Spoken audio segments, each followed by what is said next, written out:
Mateus 6, 24. Vamos lá, está na tela. Terceira mensagem da série, Derrote Mamon. Série inspirada no livro do pastor Fabiano Ribeiro, do mesmo nome. O livro Derrote Mamon. E vamos hoje para a terceira mensagem da série. E vamos ler Mateus 6, 24, que é o nosso texto base. Diz assim: ninguém pode servir a dois senhores, porque ou irá odiar um e amar o outro, ou irá se dedicar a um e desprezar o outro. Vocês não podem servir a Deus e às riquezas. Eu quero ler a última frase do versículo, na versão Almeida Revista Corrigida, que diz assim: não podeis servir a Deus e a Mamon. E ainda na versão NVT está escrito assim: vocês não podem servir a Deus e ao dinheiro. Então, três versões que dizem a mesma coisa com palavras diferentes. Vamos orar, vamos pedir graça ao Senhor. Feche seus olhos, vamos orar ao Senhor. Pai, estamos diante das Sagradas Escrituras e precisamos que o Senhor manifeste a Tua graça. A graça que nos permite entender, compreender verdades espirituais. Senhor, nos dá revelação, ilumina o nosso entendimento, para que possamos compreender aquilo que o Senhor há de semear nos nossos corações. Essa é a minha oração e eu creio que assim acontecerá para a glória do Teu nome. E quem crer diz: amém. Amém. Irmãos,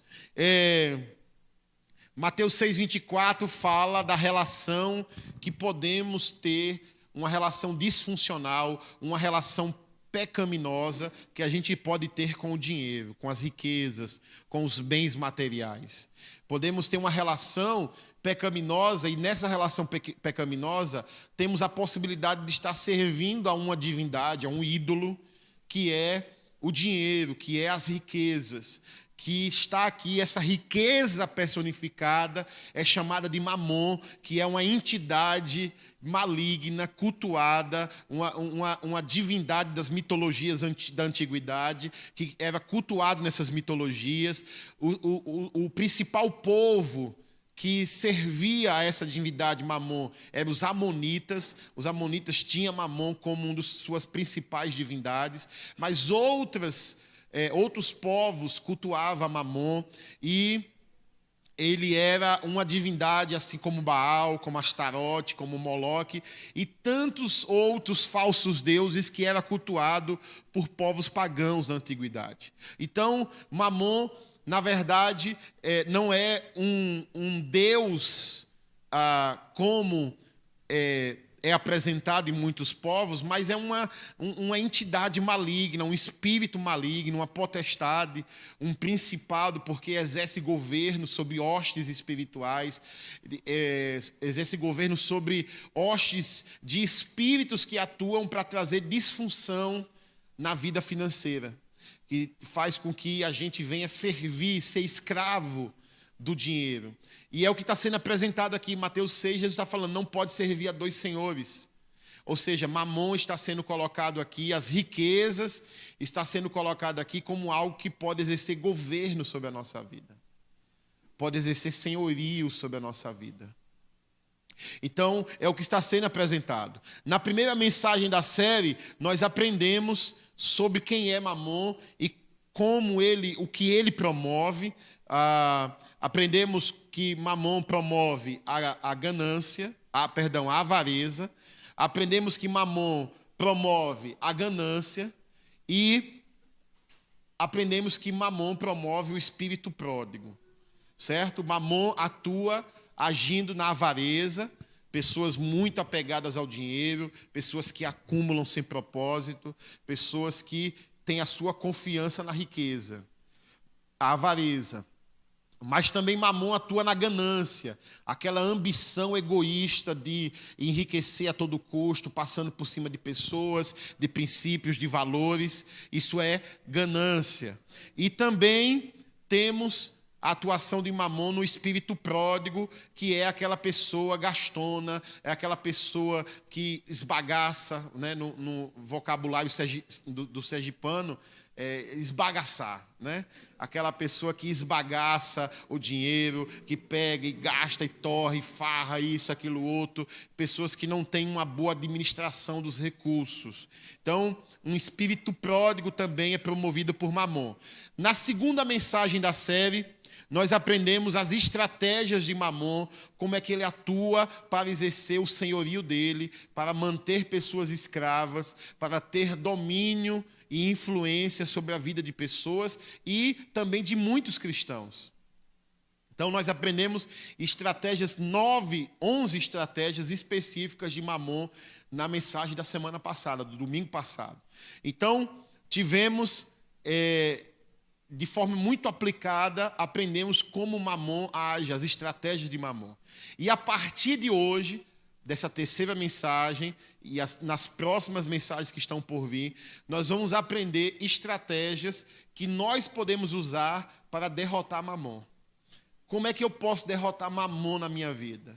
Como é que eu posso blindar a minha vida da influência e da ação de Mamon? Como é que eu posso ter a certeza de que eu não estou servindo a Mamon? De que eu não sirvo, mas sirvo ao Senhor Jesus. Então nós vamos aprender hoje estratégias de como derrotar Mamon. Hoje nós vamos apresentar a primeira estratégia. Então fique atento aí, porque hoje nós vamos apresentar só uma, mas talvez a principal delas é essa que eu vou apresentar hoje.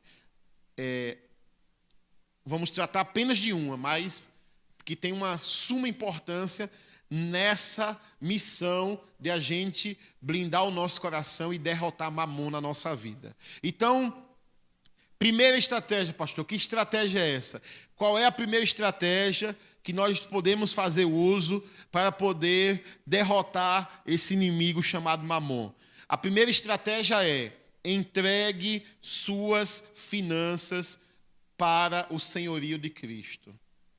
Vou repetir: entregue suas finanças para o senhorio de Cristo.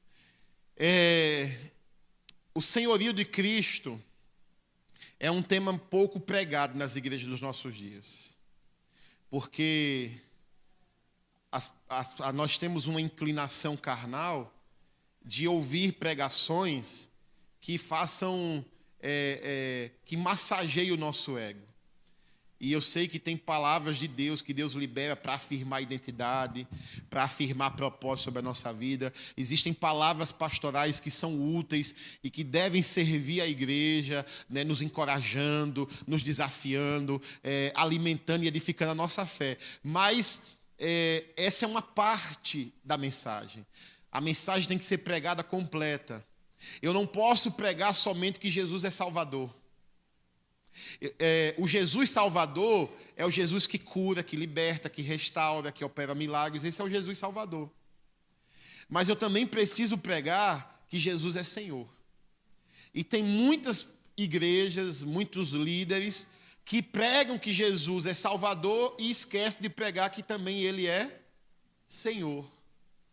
Então nós precisamos ouvir a mensagem completa. Jesus é o meu Salvador, mas Ele também é o meu Senhor. Jesus, Ele liberta, restaura, Ele cura, Ele salva.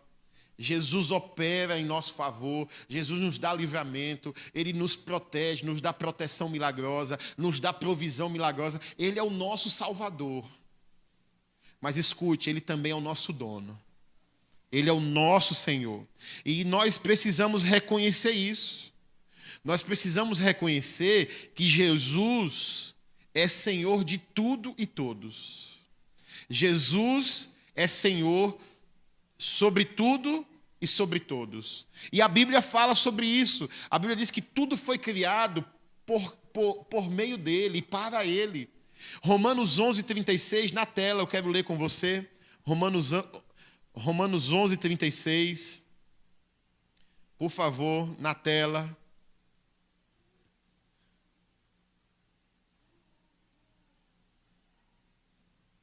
Diz assim, olha: Apóstolo Paulo, de forma poética, escrevendo aqui, falando a respeito de Cristo, dizendo, porque dele, e por meio dele, e para ele são todas as coisas. Veja, o que é que o apóstolo Paulo está dizendo aqui? Paulo está dizendo o seguinte, olha, o porquê, por meio e para.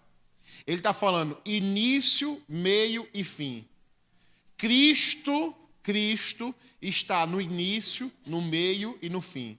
Por quê? O porquê fala de motivação. Fala do princípio, fala daquilo que nos motiva a fazer algo. Tudo que a gente vai fazer é motivado por um porquê. A gente sempre tem um porquê. Porque fala das nossas motivações.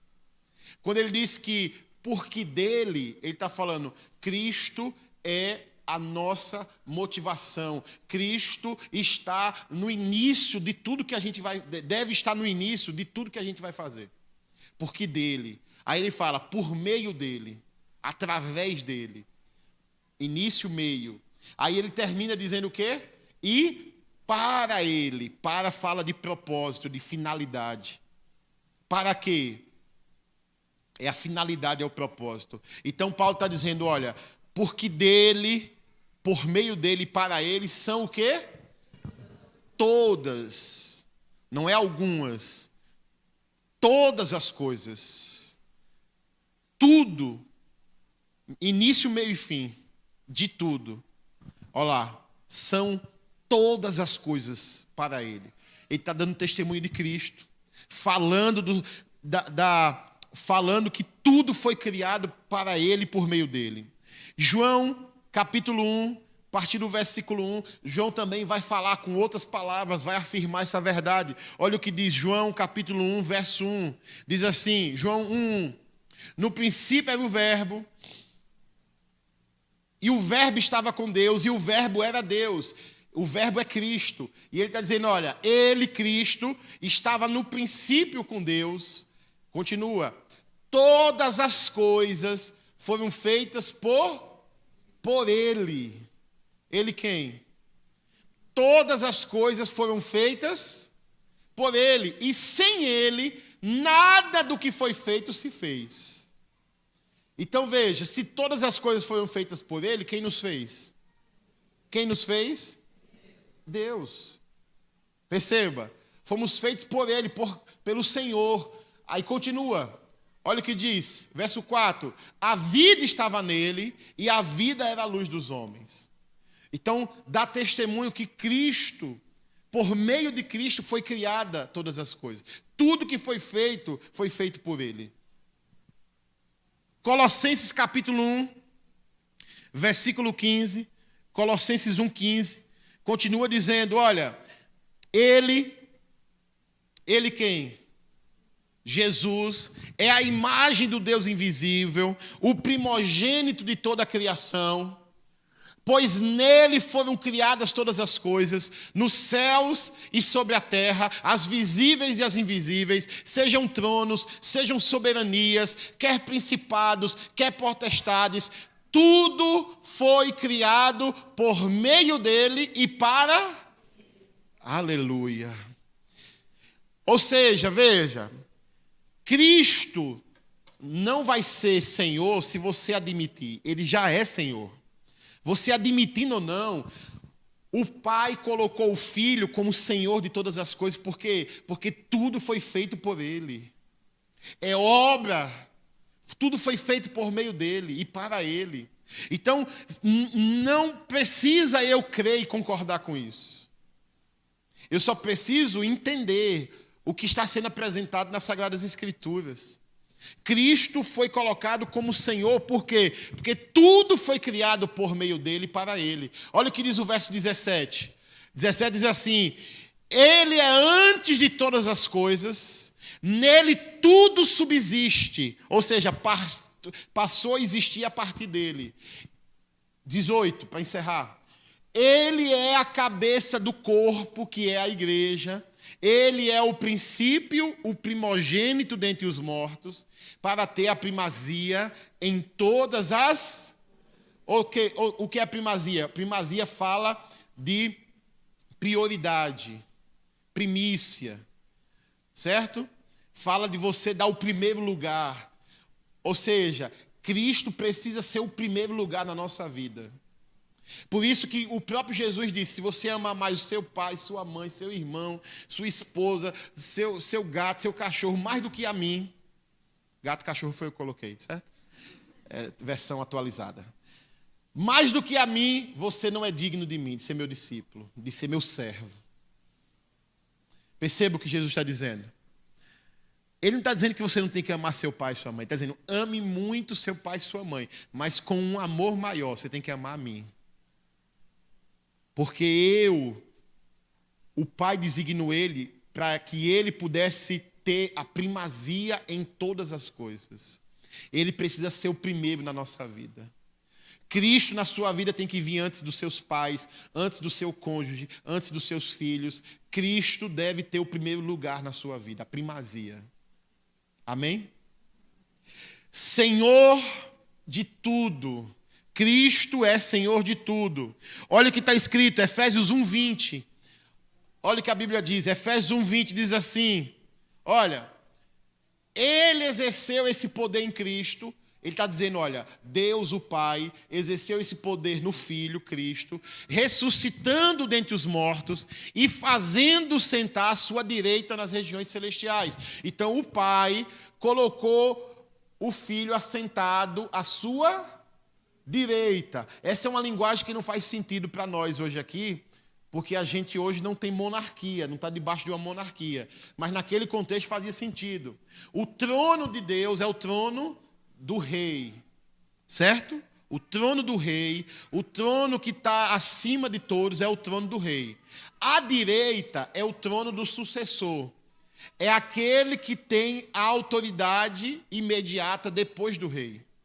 Quando ele está dizendo que fez Cristo assentar à direita, está falando que acima do Filho está o Pai. Escute isso aqui. Então ele está dizendo que o Filho foi colocado em uma posição de autoridade e de poder muito acima de tudo que existe. E é isso que o texto vai dizer. Olha o que diz o verso. Olha o que diz o verso 21. Diz que, olha, o trono, ele foi sentado à direita, né? Foi colocado assentado à direita, muito acima de todo principado, potestade, poder, domínio e de todo nome que se possa mencionar, não só no presente século, mas também no vindouro. Ou seja, o que ele está dizendo aí? Não somente nesta era, mas esta era que vai findar com o juízo final, e a era que está por vir. Cristo é Senhor nessa era e na era que está por vir. Ele foi colocado como Senhor de tudo. Continua, versículo 22. E sujeitou todas as coisas debaixo dos pés de Cristo, e para ser o cabeça sobre todas as coisas. Veja, não é sobre algumas coisas, é sobre todas as coisas. O deu à igreja, 23 para encerrar. O qual é o seu corpo, a plenitude daquele que a tudo enche em todas as coisas. Ou seja, mostrando que Cristo está muito acima. Ele é Senhor sobre todas as coisas. Ele exerce poder e autoridade sobre todas as coisas. Cristo é Senhor sobre tudo, porque assim o Pai o fez. Atos 10, 36. Olha o que diz essa declaração. Atos 10, 36, diz assim: esta é a palavra que Deus enviou aos filhos de Israel, anunciando-lhes o evangelho da paz por meio de Jesus Cristo. Este, Jesus, é o Senhor de todos. Ou seja, Cristo é Senhor sobre tudo e sobre todos. Pastor, o que significa ser Senhor? A palavra Senhor na Bíblia, no original, significa Kyrios. Daí vem a palavra, quando a gente se refere à liderança, né, a mais alta autarquia da liderança da Igreja Católica, quando a gente vai se referir, né, aos líderes supremos da Igreja Católica, a gente diz assim, a cúria da Igreja Católica. O que é a cúria da Igreja Católica? É os mais altos líderes. Os líderes de maior autoridade compõem a cúria da igreja. E a palavra cúria vem de curios, do grego curios, que significa soberano, aquele que está acima de tudo, o dono de tudo, o senhor de tudo. A palavra curios era utilizada para se referir àquela pessoa que era dona do escravo. Quando um escravo dizia, olha, o meu senhor me enviou aqui com uma mensagem, a palavra senhor ali é curios, que significa dono. A relação aqui é de alguém que é dono, certo? De um servo. A gente chama servo porque é menos agressivo, para a gente poder entender, né, diante da nossa cultura. Mas o contexto específico é que nós somos escravos. Ou seja, por que somos escravos? Porque nós não temos vontade própria. A vontade nossa é a vontade do Senhor. Quando Jesus é apresentado pelo Pai, é instituído pelo Pai como Senhor sobre todas as coisas, nós que cremos em Deus e que cremos no Filho de Deus, nós precisamos ter Jesus como Senhor, como dono das nossas vidas. Por isso que Paulo vai dizer, já não vivo mais eu, mas Cristo vive em mim. Por que ele está dizendo isso? Porque ele está reconhecendo, Cristo é o meu dono, eu não tenho vontade própria, a minha vontade é a vontade do meu Senhor. Se o meu Senhor disser vai, eu vou. Se o meu Senhor disser vem, eu venho. Por quê? Porque eu não tenho vontade própria, eu sigo a vontade do meu Senhor.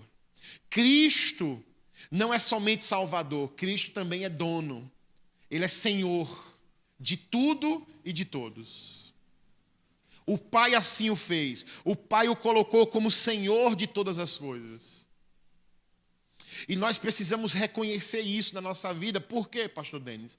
Porque muitas vezes nós fazemos como alguns dos servos, dos discípulos que seguiam a Jesus no tempo de Jesus. Jesus esteve encarnado. Alguns discípulos seguiam a Jesus e Jesus questionou esses discípulos dizendo o seguinte, vocês me chamam Senhor? Vocês dizem Senhor, Senhor, me chamam de Senhor e de fato eu sou Senhor. Mas escute, vocês me chamam Senhor e não fazem o que eu ordeno. Vocês não fazem o que eu mando. Jesus está confrontando a incoerência que havia na vida daqueles seguidores dele. Porque era gente que chamava Jesus de Senhor, mas não fazia o que Jesus ordenava, não fazia o que Jesus mandava. E isso é incoerente, por quê? Porque se Cristo é Senhor e nós somos servos, escravos, a ordem de Jesus deve ser obedecida pelos seus servos. O pressuposto de ser Senhor é aquele que dá ordens, é aquele que dá direção, é aquele que manda, e o servo é aquele que obedece. Então, a nossa relação com o senhorio de Cristo deve ser a relação de alguém que obedece às ordens, os mandamentos do seu Senhor. Crer em Jesus significa tê-lo como Senhor. Crer em Jesus, vou repetir, crer em Jesus significa tê-lo como Senhor. Perceba isso. Para a gente do Ocidente, para a gente que é do Ocidente, nós temos uma compreensão de fé errada, diferente do que a Bíblia diz. Para a gente do Ocidente, nós temos uma compreensão de fé, nós temos uma inclinação para compreender fé como crença. E fé não é crença. Crença é uma coisa, fé é outra. Fé não é acreditar somente que algo existe. Tiago fala sobre isso. Tiago, quando vai questionar, diz assim, a fé sem obras é morta. Aí ele vai usar para ilustrar essa verdade, para mostrar que a fé sem obras é morta, ele vai ilustrar, ele vai dizer assim, olha os demônios. Os demônios acreditam que Deus existe e ele tem um plus a mais do que alguns cristãos, porque além de acreditar que Deus existe, eles tremem de medo diante de Deus. E tem gente que acredita que Deus existe e não tem esse temor no coração. Mas ele está dizendo o seguinte: os demônios acreditam que Deus existe. Mas qual é a diferença dos demônios que acreditam que Deus existe e de um servo que tem Deus como Senhor? De um filho que serve a Deus? Qual é a diferença? É que os demônios acreditam que Deus existe, mas não obedece, não faz o que Deus manda. Perceba isso. Eles acreditam, crença, não fé. Eles acreditam que Deus existe, mas não faz o que Deus manda. Deus manda, não há submissão às ordens de Deus, aos mandamentos de Deus, à vontade de Deus, não há. Mas um verdadeiro servo de Deus não somente vai acreditar que Deus existe, mas que Ele é Senhor e que vai obedecer às suas ordens, os seus mandamentos e à sua vontade. Por isso que ele vai dizer, a fé sem obras é morta, porque para a gente aqui, a fé é uma coisa, a obra é outra coisa. Mas para o contexto oriental, nós estamos no Ocidente. O Ocidente a gente desassocia. Mas no contexto oriental, quando a gente diz assim, eu creio em Deus, já está implícito não somente a crença de acreditar que Deus existe, mas também o serviço de obedecer e fazer a vontade desse Deus, independente de quem ele seja. Quando a gente diz assim, veja, quando alguém lá da parte oriental do mundo diz assim, eu creio em Baal.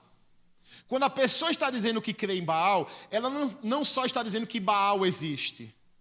Ela está dizendo que Baal existe e que ela segue as ordens de Baal. Que Baal manda fazer dessa forma, ela faz. Baal pede uma oferenda, ela obedece. Baal faz assim. Ou seja, a fé em Baal já está implícito o serviço e a obediência a Baal.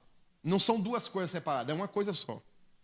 Fé é servir. Fé é obedecer ao que se crê. Quantos estão comigo, amém? Isso é fé. Então, quando eu digo que eu creio em Jesus como Senhor, já está implícito no crer em Jesus como Senhor, recebê-lo como Senhor da nossa vida e obedecer. Fazer o que Ele manda. Seguir as suas ordens. Obedecer aos seus mandamentos. Não é duas coisas. Eu não posso, pastor, eu sou um crente que, veja, olha, eu sou assim, eu estou no nível ainda, eu sou crente, sou cristão, sou um servo de Jesus Cristo. Eu sou um discípulo de Jesus. Só que assim, eu estou na dimensão de que eu creio que Jesus existe, mas, sabe, eu ainda não submeti tudo ao governo de Jesus. Tem coisas que eu faço, que Ele manda, tem coisas que eu não estou fazendo ainda, tem coisas que eu obedeço, tem coisas que eu não obedeço, sabe? Tem, assim, tem umas coisas porque eu estou no nível, não existe nível inicial. Crer em Jesus Cristo já é a prerrogativa de que você está decidindo viver para Ele, servir a Ele e fazer o que Ele manda. Não tem um tipo de cristão, não. Jesus está dizendo, olha, se vocês me chamam Senhor e não fazem o que eu mando, vocês não são meus servos. Por mais que com a boca você confesse que eu sou Senhor, mas se na prática do dia a dia você segue a sua vontade e não a minha, você faz o que lhe dá vontade, não o que eu mando você fazer. Se você segue os seus achismos, os seus próprios caminhos, se você não me traz para a tomada de decisão, se você não me consulta qual é a minha vontade diante das circunstâncias da vida, escute, eu não estou sendo Senhor na sua vida, por mais que com sua boca você confesse que eu sou Senhor. Vocês me chamam Senhor, mas não fazem o que eu mando. Perceba isso aqui é grave, porque isso aqui inclui um grande percentual da igreja evangélica dos nossos dias. Gente que com a boca confessa que Jesus é Senhor, mas, olha, a mídia da gente é a nossa mídia 10, né? Olha, colocou na tela aí, olha lá, Lucas 6,46, porque vocês me chamam Senhor, Senhor, e não fazem o que eu mando. Quem está perguntando isso?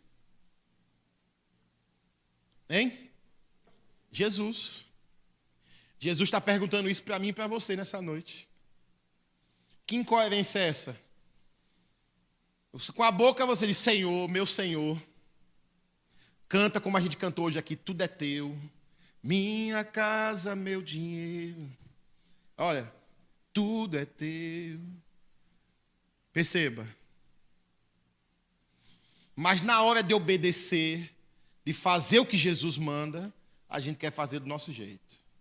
A gente quer personalizar. Não. Crer em Jesus significa tê-lo como Senhor. E tê-lo como Senhor implica em você abrir mão da sua vontade para viver a vontade dele. Não é o que você acha e o que você quer, é o que ele manda. É o que ele ordena. O escravo não tem vontade própria. A vontade do escravo é a vontade do seu Senhor. Se somos servos de Jesus, temos que proceder dessa forma. Se cremos em Jesus, precisamos servir e obedecê-lo, porque isso significa crer em Jesus. Olha o que diz Romanos 10, versículo 9. Romanos 10, 9, diz assim: se com a boca você confessar Jesus como Senhor em seu coração, se com a boca você confessar Jesus como Senhor e em seu coração crer que Deus o ressuscitou dentre os mortos, você será o quê? Porque com o coração se crê para a justiça e com a boca se confessa para a salvação, porque está escrito, todo que nele crê não será envergonhado. O que o texto está dizendo? Se a gente confessar Jesus como Senhor, como dono das nossas vidas. Filipenses 2,9 diz assim, Filipenses 2,9. Por isso também Deus o exaltou sobremaneira e lhe deu, de novo, por isso também Deus o exaltou sobremaneira e lhe deu o nome que está acima de todo nome, para que o nome de Jesus se dobre, para que ao nome de Jesus se dobre todo o joelho, nos céus, na terra e debaixo da terra, e toda língua confesse que Jesus Cristo é Senhor, para a glória de Deus Pai. Escute, irmãos, ele foi constituído Senhor sobre tudo e todos, inclusive sobre a sua vida e sobre a minha. Você reconhecendo isso ou não, ele continua sendo Senhor. Mas escute, nós fomos criados para servi-lo. Ele nos criou, porque tudo que existe foi criado a partir dele. O texto diz que porque dele, por meio dele e para ele, nós somos criados. O princípio da nossa vida, a origem da nossa vida está nele. Antes de você existir no ventre da sua mãe, você já existia em Cristo. Ele formou você, espírito. Você não é um corpo, você é um espírito. Ele formou você. E você foi colocado no ventre da sua mãe. Origem. Por meio dele, a nossa vida toda, o tempo que a gente viver nessa terra, nós temos que viver para ele. Por quê? Porque nós fomos criados para ele. O propósito da nossa vida é glorificar o nome dele. É a gente viver de tal forma que ele seja glorificado. Que o nome de Jesus seja conhecido. Que o nome de Jesus seja bem falado. Seja bem dito. Através da minha vida, que as pessoas olhem para a minha vida e glorifiquem ao Pai Celestial e glorifiquem a Jesus Cristo como Senhor da minha vida. Eu fui criado para viver para Ele. Paulo vai dizer, quer comais, quer bebais, quer façais qualquer outra coisa, façam tudo para a glória de Deus. Nós somos criados para a glória dEle. Devemos viver, tê-lo como Senhor, é tê-lo como alguém que manda e obedecemos e seguimos e fazemos a sua vontade para que o nome dele seja glorificado. Precisamos entregar a nossa vida. Precisamos entregar a nossa vida ao senhorio de Cristo. Os irmãos da Macedônia fizeram isso. 2 Coríntios capítulo 8. 2 Coríntios capítulo 8. Versículo 5, Paulo dando testemunho dos irmãos da Macedônia, vocês lembram? Preguei recente aqui em dezembro, os filipenses. Paulo está falando dos filipenses aqui, os irmãos que, em meio à severa tribulação, em meio à escassez, os irmãos levantaram uma oferta do que podia e além do que podia, é o que está escrito. E mandaram essa oferta para Paulo. Agora, olha o que está escrito, o texto diz: e não somente fizeram como nós esperávamos, mas pela vontade de Deus, deram a si mesmo, primeiro a quem? Eles deram a si mesmo primeiro a quem? Ao Senhor e depois a nós. Por que eles conseguiram levantar essa oferta? Porque eles se deram ao Senhor. Eles se ofereceram como servos do Senhor. Eles se deram, se entregaram para servir ao Senhor Jesus. E é isso que nós precisamos fazer. Precisamos entregar nossa vida para Ele. Servir a Cristo, irmãos, ter Jesus como Senhor, implica que a nossa vida seja vivida em obediência a Cristo. Devemos buscar a vontade de Cristo em todas as áreas da nossa vida, inclusive na financeira. Deixa eu repetir. Devemos buscar a vontade de Cristo em todas as áreas da nossa vida, principalmente na financeira. Em todas as áreas. Ou seja, devemos reconhecer Jesus como Senhor de todas as áreas da nossa vida. Ele precisa governar sobre todas as áreas da nossa vida. Ele precisa ser Senhor sobre todas as áreas da nossa vida. Nós precisamos entender isso. Nós somos servos. O servo não tem vontade própria. A vontade do servo é a vontade do Senhor. Agora perceba isso. Perceba isso. Se 100% da nossa vida pertence ao Senhor, quantos por cento das nossas finanças pertence ao Senhor? Vou repetir. Se 100% da nossa vida pertence a Jesus, quantos por cento das nossas finanças pertencem a Jesus? 100%. Ah, pastor, eu pensei que era só o dízimo. Escute, viu? Deixa eu completar o raciocínio, para você não escandalizar. Presta atenção. Pastor, eu pensei que 10% é de Deus, eu não mexo, devolvo os 10%. E os 90% é meu, e eu faço o que eu quiser.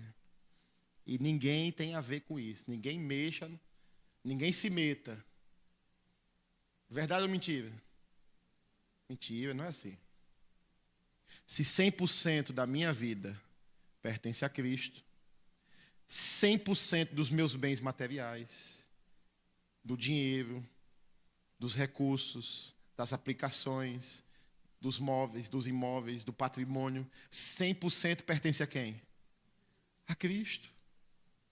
Perceba o que eu estou dizendo, viu? Não é a igreja. É a quem? A Cristo. Pertence a Ele.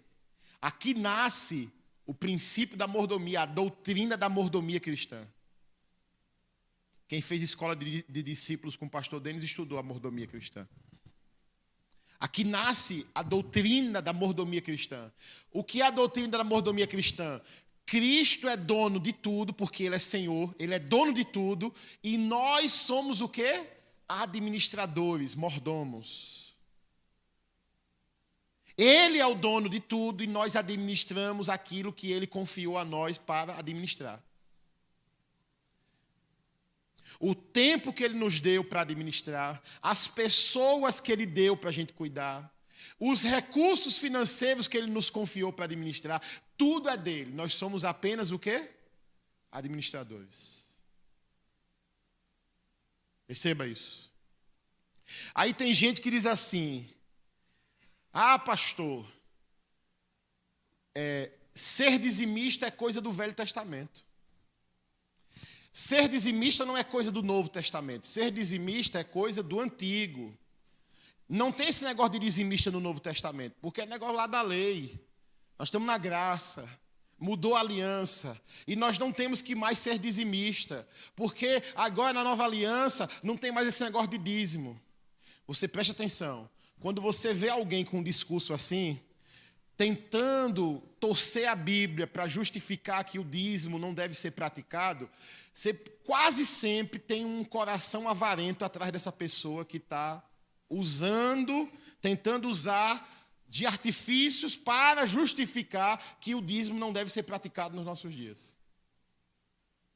Geralmente é uma pessoa que nunca deu R$1 para a obra de Deus.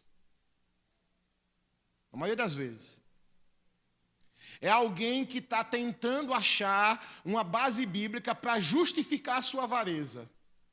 Porque, veja, se na nova aliança está dizendo que não tem mais negócio de dízimo, que dízimo, 10ª parte, é coisa da antiga, pois bem, a gente está aprendendo aqui que na nova aliança não é dizimista, é tudimista. O que é tudimista, pastor? É tudo. Tudo é dele. Perceba. Se minha vida, que é mais preciosa do que o dinheiro que eu tenho, do que os bens que eu tenho, se a minha vida, que é mais preciosa do que o patrimônio que eu tenho, dos recursos financeiros que eu tenho, se minha vida é 100% dele, quanto mais o meu patrimônio e o meu dinheiro. Ele é senhor de tudo, ele é dono de tudo. Se alguém recebe Jesus como Senhor, esse alguém precisa crer que 100% da sua vida pertence ao Senhor. E logo, 100% das suas finanças pertence ao Senhor. Perceba isso. Essa é a nova aliança. Subiu a régua ou não subiu? É tudo mista. É tudo dele, meu irmão. É tudo para a glória dele, é tudo para servir os interesses do reino dele. Nós temos que ter essa consciência. Agora, pastor, então a gente tem que pegar tudo que a gente tem e tem que doar e ofertar. Se ele que é dono pedir, você tem que fazer. Ah, pastor, mas Jesus não pede isso. Qual Jesus? Porque o da Bíblia pede. O da Bíblia chegou para o jovem rico e disse assim, está lhe faltando uma coisa, meu irmão. Pega tudo que você tem, venda aos pobres e me siga. Jesus não vai pedir isso a todo mundo, certo? Isso aqui não é uma regra que se aplica a todo mundo. Não significa que todo seguidor de Jesus tem que vender tudo e dar aos pobres para seguir a Jesus, não. Mas tudo o que você possui, você como seguidor, servo de Jesus Cristo, tudo o que você possui tem que ser passível de renúncia. O seu coração já está pronto para entregar tudo se Jesus pedir. Se ele não pedir, você continua administrando o que ele permitiu ficar com você. Esse é o evangelho de Jesus Cristo. Jesus chegou para Pedro, Tiago, João e André. Tinha uma pequena cooperativa de pesca. Eram empresários na área de pesca. Tinham barcos. Jesus chegou para eles e disse assim, vem e siga-me. E o que é que o relato bíblico diz? Que eles deixaram tudo. Abriram mão de tudo. Perceba. Agora, abriram mão de tudo o que tem valor financeiro. Eles abriram mão de tudo para obedecer o chamado, a ordem de Jesus. Vem e siga-me. Todo discípulo de Jesus precisa ter essa consciência. Tudo é dele. Ele me permite administrar. Mas tudo é dele. E no dia que ele pedir tudo, eu estou disposto a entregar tudo. Então, pastor, o senhor vai fazer uma fogueira santa aqui na igreja agora. Vamos aí, prepare aí, olha, o primeiro domingo de março, fogueira santa da coinonia. Prepare para sacrificar o seu tudo, traga o seu tudo. É isso que a gente vai fazer? Não. Isso é coisa de pastor sem caráter, de lobo. pedindo tudo de quem Jesus não pediu tudo. Escute isso. Porque necessariamente o seu tudo não precisa ser abrir mão do seu tudo para dar à igreja. Não precisa. Jesus pode pedir o seu tudo para você doar para uma instituição, para uma pessoa carente. Como ele disse ao jovem rico, pegue tudo que você tem e dê aos pobres. Não precisa ser a igreja, necessariamente. Talvez você tenha que abrir mão de tudo, de emprego, de tudo, para servir a ele num campo missionário. Então entenda isso. Porque essa mensagem aqui não é mensagem que está preparando para arrancar dinheiro do seu bolso. Não é uma mensagem que está preparando aqui para daqui a pouco vir uma campanha de 7 quartas-feiras para você entregar rapar a sua conta e dar tudo aqui na igreja. Não é isso. Essa mensagem aqui é para ensinar você uma das doutrinas fundamentais da palavra de Deus, que é o senhorio de Cristo. Ele é o dono de tudo e todos. E consciente disso, crendo e recebendo Ele como Senhor, vivemos para a glória dEle. É isso. Consciente que tudo pertence a Ele. Então, pastor, eu dou meu dízimo e os 90% eu faço o que eu quero? Não. Eu dou o dízimo e submeto os 90% a Ele. Senhor, eu estou usando o meu dinheiro para a sua glória. Senhor, eu estou quebrando princípios ao usar o meu dinheiro. Eu estou desobedecendo a minha palavra ao usar o dinheiro. Eu estou usando o meu dinheiro de forma que desonre o teu nome. Eu estou usando os recursos financeiros que o Senhor permitiu, me proveu para eu receber. Eu estou usando para a tua glória. Ou seja, eu não somente tenho que glorificar a Deus com os 10%. Eu tenho que glorificar a Deus com 100% das minhas finanças. Eu sei que é difícil dizer amém, glória a Deus, numa palavra dessa. Mas essa é a verdade. Essa é a parte do evangelho que as igrejas não estão pegando. Pouquíssimas igrejas pregam e ensinam sobre isso. Escute, meu irmão, minha irmã. Se Cristo é Senhor, vamos fazer o que Ele manda. Se Cristo é Senhor, seremos governados por Ele. Se Cristo é Senhor, nós não seremos governados pela necessidade. Escute isso aqui, viu? Grave aí, olha. Se Cristo é Senhor, nós não seremos governados pela demanda, pela necessidade. Não seremos. Existem pessoas que estão sendo governadas por Mamon, porque estão se movendo pela necessidade. Estão sendo governadas pela necessidade. Se Cristo é Senhor, nos movemos com base na palavra de Cristo, na palavra dele, e não na necessidade. Tem um exemplo na Bíblia de um homem que se moveu pela necessidade. Um exemplo na Bíblia é Abraão. Abraão recebeu, o Senhor veio a ele e deu uma palavra a ele, uma ordem. Qual foi a ordem que Deus deu a Abraão? Saia da casa do teu pai, saia do meio dos teus parentes, pegue sua mulher, pegue seus filhos, pegue sua mulher, pegue seus empregados, pegue o seu patrimônio. Perceba. E saia da casa do teu pai.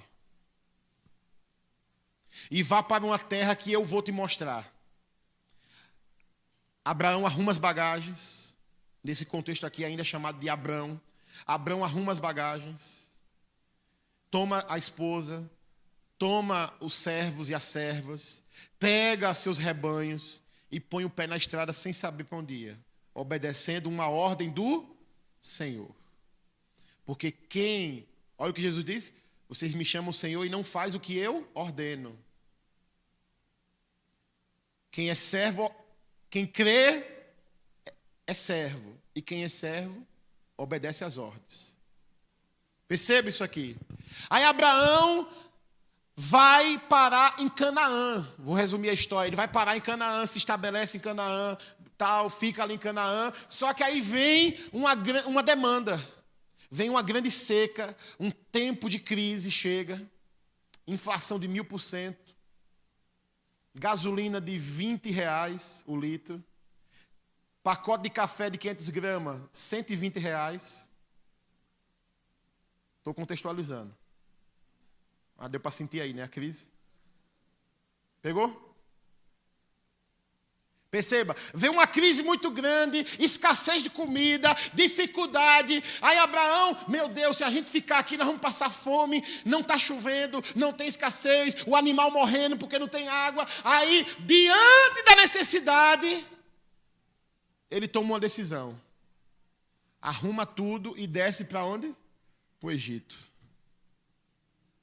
Sem consultar o Senhor. Qual é a palavra que ele tinha? Sair da casa do pai e ir para Canaã. Ele estava em Canaã. Para sair de Canaã, agora ele precisava de uma palavra do Senhor. Sim ou não? Sim ou não? Sim. Porque tinha uma ordem estabelecida para ele se estabelecer em Canaã. Ele estava em Canaã. Eu só saio de Canaã debaixo de uma palavra, de uma ordem, de um mandamento, de uma direção. Porque eu sou servo. Se eu sou servo, eu sou guiada pela voz do meu Senhor, pela direção do meu Senhor, pela ordem do meu Senhor. Eu não posso ser guiado por uma demanda, por uma necessidade. Ah, mas a necessidade, tá o gado morrendo, está tudo morrendo, então vamos passar necessidade. Não, a gente não é governado por necessidade. A gente é governado pelo Senhor. Sem consultar o Senhor, ele desce para o Egito. Deu ruim ou não deu ruim? Você conhece a história? Quase perde a esposa, mentiu, disse que a esposa era irmã, para não ser morto. Aí mentiu, quase perde a esposa, depois quase é morto, sai foragido do Egito, tem que voltar de todo jeito para Canaã, volta para Canaã, e Deus libera uma disciplina. Ele disse: Abraão, porque você saiu de Canaã e foi para o Egito, os seus descendentes vão servir por 400 anos ao Egito. Aconteceu isso, sim ou não? Porque se moveu pela demanda, pela necessidade, e não pela palavra do Senhor. Quando nos movemos pela necessidade, estamos sendo governados por Mamon. Quando nos movemos por conta da demanda. Ah, mas precisa disso, mas precisa fazer isso. Não. O que é que Deus disse? O que é que Deus está dizendo? Mas pastor, a gente precisa fazer assim. Não, calma. Qual é a palavra que Deus nos deu? Vamos perseverar na palavra que Deus nos deu. Porque dentro da palavra que Deus nos deu tem provisão. Aprenda isso, viu? Se você tiver no centro da vontade de Deus, vivendo o chamado de Deus, vivendo o propósito de Deus, obedecendo a palavra de Deus, vivendo o que Deus mandou você fazer, não vai nunca, 1000 vezes nunca, faltará recurso para você. Nunca faltará pão sobre a sua mesa. Porque debaixo da palavra que Deus nos deu, dentro da visão que Deus nos dá, está a provisão. Nunca faltará recurso. Escute isso aqui. Então você não precisa, de repente, ter a sua necessidade atendida. Você precisa de uma palavra de Deus. Amém? Você precisa de uma palavra. Senhor, me dá direção. Senhor, vê se há em mim algum caminho mau. Senhor, aonde foi que eu deixei o teu caminho? Me mostra, porque eu quero voltar. Senhor, me diz aonde foi que eu me afastei da tua vontade. Me mostra, porque eu quero voltar para o centro da tua vontade. Eu quero corrigir algumas rotas na minha vida. Eu quero, vir para estar debaixo da palavra que o Senhor liberou sobre a minha vida. A necessidade não pode governar a nossa vida, porque nós já temos um governador, um Senhor. Mas para encerrar, a necessidade não pode governar a minha vida, mas também a oferta não pode governar a minha vida. A necessidade não pode governar a minha vida, mas a oferta também não pode governar a minha vida. O que é isso, pastor? O quanto isso vai gerar de ganho, o quanto você vai ter de ganho, o quanto você vai ter de benefício, o quanto você vai ser favorecido, não determina, não deve governar a sua vida. Nem a necessidade governa, nem a oferta governa. Veja, não é o quanto vai lhe render de dinheiro que vai ser determinante para você tomar sua decisão. Não é o quanto você vai perder ou deixar de ganhar que vai ser determinante para você tomar sua decisão. Porque a oferta não pode governar a nossa vida. Pessoas que guiam as suas vidas de acordo com a oferta financeira, o ganho financeiro, são pessoas que estão servindo a Mamon. Final de 2023, eu recebi um convite para ser pastor em outra igreja. Final de 2023. Convite, uma igreja muito maior em número de membros, com um salário muito maior, com benefícios financeiros muito maior.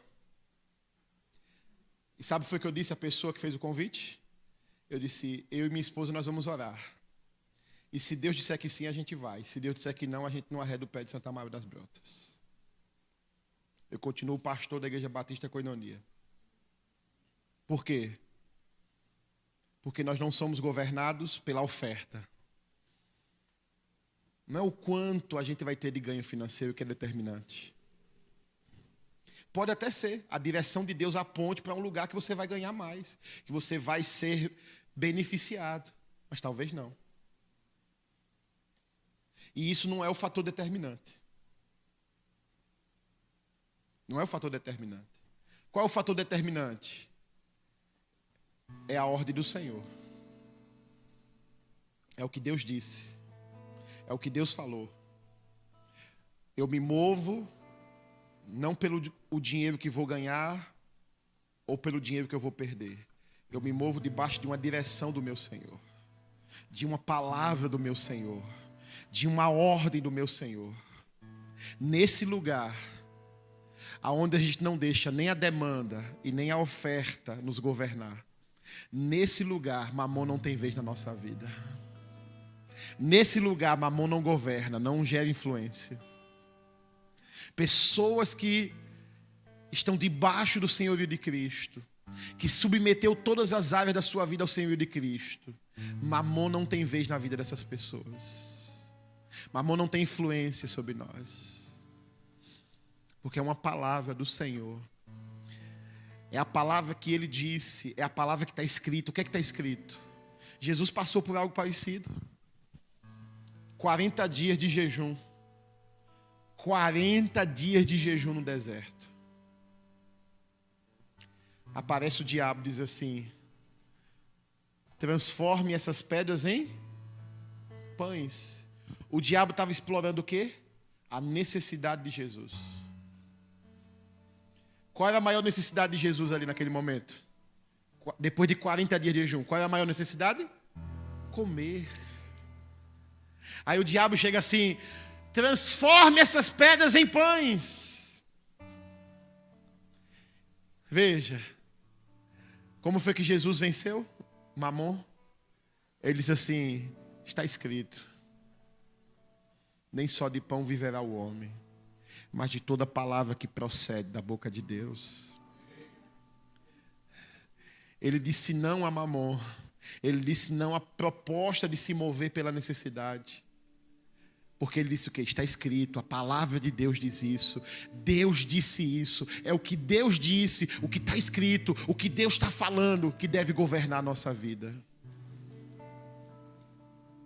Se você fizer uma pesquisa na sua Bíblia aí, a Bíblia que você usa de aplicativo aí no seu celular, se você fizer uma pesquisa e colocar assim, como o Senhor, se você pesquisar naquela lupinha de buscas, você botar como o Senhor havia ordenado a Moisés, se você pesquisar por essa frase, vai aparecer N versículos escritos, como o Senhor havia ordenado a Moisés. E tudo foi feito como o Senhor havia ordenado a Moisés. E Moisés fez isso porque tudo foi realizado como o Senhor havia ordenado a Moisés. Por quê, irmãos? Porque que está escrito diversas vezes em Êxodo, em Levítico, em Números aparece essa expressão. Por quê? Porque esse é o princípio do sacerdócio.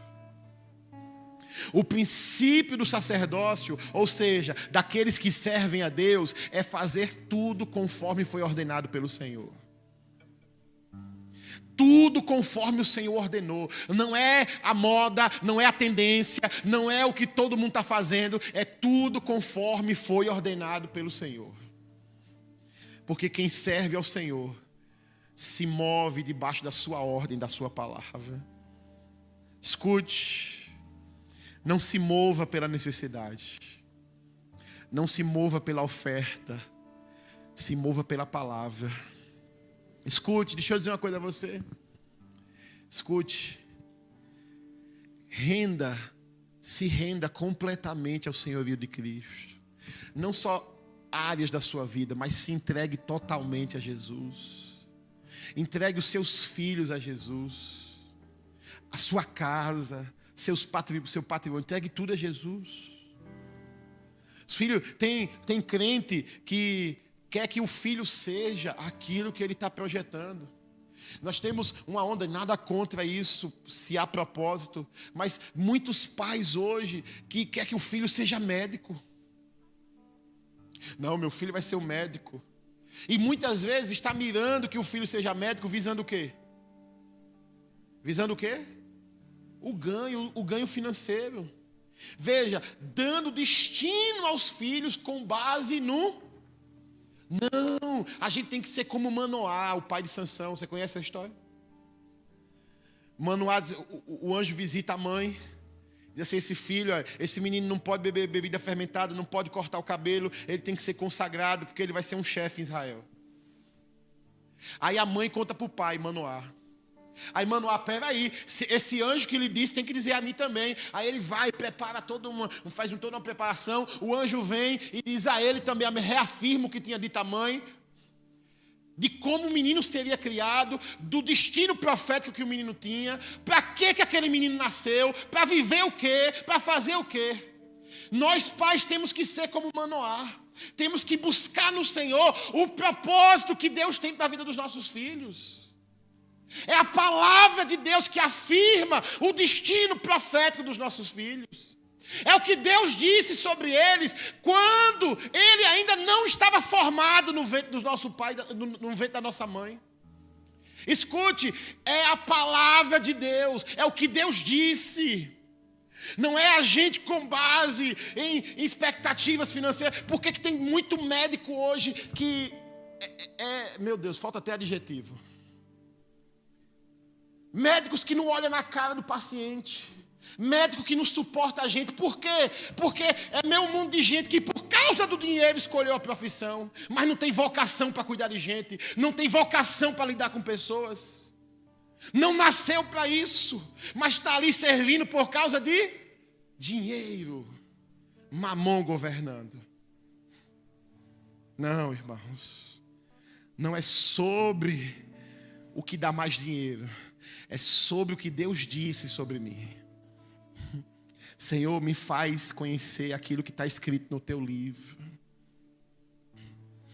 Os meus dias foram escritos lá, quando nenhum deles ainda existia. Salmo 139. Me faz conhecer para que eu nasci, para que propósito eu nasci, qual o chamado o Senhor tem para mim, qual é o propósito de eu ter vindo para essa terra, porque eu quero estar no centro da tua palavra, no centro da tua vontade, independente de quanto isso vai gerar de retorno para mim, financeiro, independente, eu quero viver a tua palavra. Meu irmão, você quer vencer? Você quer derrotar Mamon? Renda a sua vida e as suas finanças ao governo de Cristo, ao senhorio de Cristo. Deixe Cristo governar a sua vida e as suas finanças. Vamos ficar de pé, eu quero orar com você.